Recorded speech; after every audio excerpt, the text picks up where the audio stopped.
जी हाँ दोस्तों, आपको बता दें तीनों कृषि कानून जो संशोधित कृषि कानून का लगातार किसान विरोध कर रहे हैं। अब भारतीय जनता पार्टी के नेता ने भी इसको रद्द करने के संबंध में अपना समर्थन दिया है। जी हाँ, आपको बता दें केरल विधानसभा में तीनों कृषि कानूनों के खिलाफ एक प्रस्ताव पारित किया गया है, जिसमें भारतीय जनता पार्टी के विधायक ने अपना समर्थन दिया है। हालांकि इससे सभी आश्चर्यचकित हैं कि भारतीय जनता पार्टी जहां एक तरफ इस कानून के समर्थन में खड़ी है, तो वहीं कैसे भारतीय जनता पार्टी के विधायक ने इस कानून को रद्द करने के प्रस्ताव पर अपना समर्थन दे दिया। जी हाँ, आपको बता दें राजधानी दिल्ली की सड़कों पर तीनों कृषि कानून को लेकर जारी घमासान के बीच अब केरल विधानसभा में सर्वसम्मति से केंद्र के तीनों विवादित, जिसे किसान काला कानून बता रहे हैं, उस कृषि कानूनों को रद्द करने की मांग करते हुए एक प्रस्ताव पारित किया गया है। हालांकि यहाँ पर एक अप्रत्याशित घटना उस वक्त देखने को मिली जब इस प्रस्ताव को एकमात्र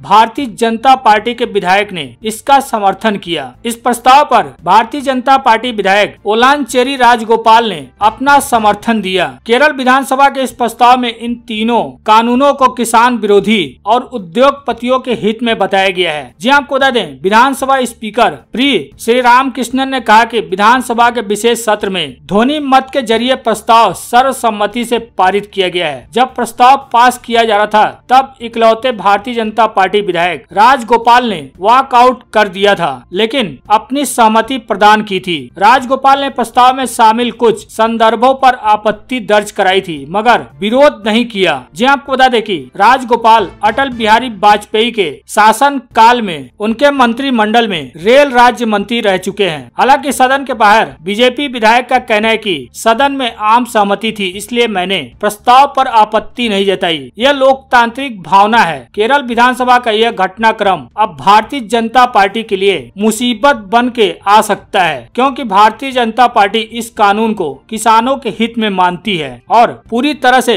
इसके समर्थन में खड़ी है। हालांकि भारतीय जनता पार्टी के राज्य इकाई के अध्यक्ष सुरेंद्रन का कहना है कि वह इस बात की जांच करेंगे कि राजगोपाल ने विधानसभा में क्या कहा है। हालांकि आपको बता दें चर्चा के दौरान भारतीय जनता पार्टी विधायक ने केरल के सीएम द्वारा केंद्र के कृषि कानूनों का विरोध करते हुए उठाए गए प्रस्ताव का विरोध भी किया था। उन्होंने कहा था कि इसी तरह के कृषि कानूनों का वादा तो कांग्रेस और सीपीआईएम ने भी किया था, लेकिन अब किसानों को हम गुमराह नहीं होने देंगे। जी आपको बता दें विधानसभा में जो प्रस्ताव रखा गया था उसमें कहा गया कि देश एक कठिन परिस्थितियों से गुजर रहा है और आंदोलनकारी किसानों के साथ खड़ा होना राज्य सरकार का कर्तव्य बनता है। प्रस्ताव में यह भी कहा गया है कि आंदोलन खराब मौसम के बीच हो रहा है, इतनी भयानक सर्दी है और बीच में मौसम भी खराब होते रहते हैं। मुख्यमंत्री का कहना है कि तीनों कानून केवल बड़े उद्योगपतियों यानी कारपोरेट घरानों की मदद करने वाले हैं। वहीं मार्क्सवादी नीति, वाम लोकतांत्रिक मोर्चे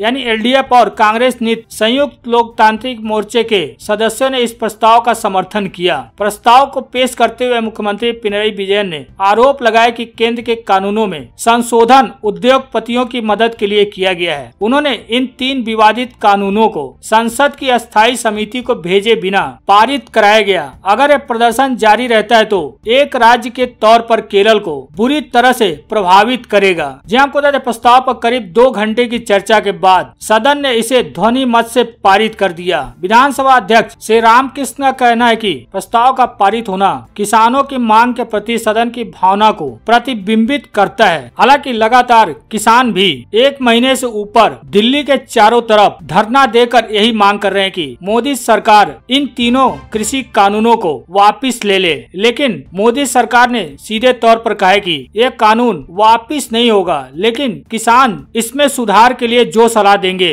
वो सरकार मानेगी। किसान जो भी इस कानून में सुधार चाहते हैं वो सरकार करने के लिए तैयार है, लेकिन किसान इस बात पर अड़े हुए हैं कि सरकार इस तीनों कृषि कानून को रद्द करे।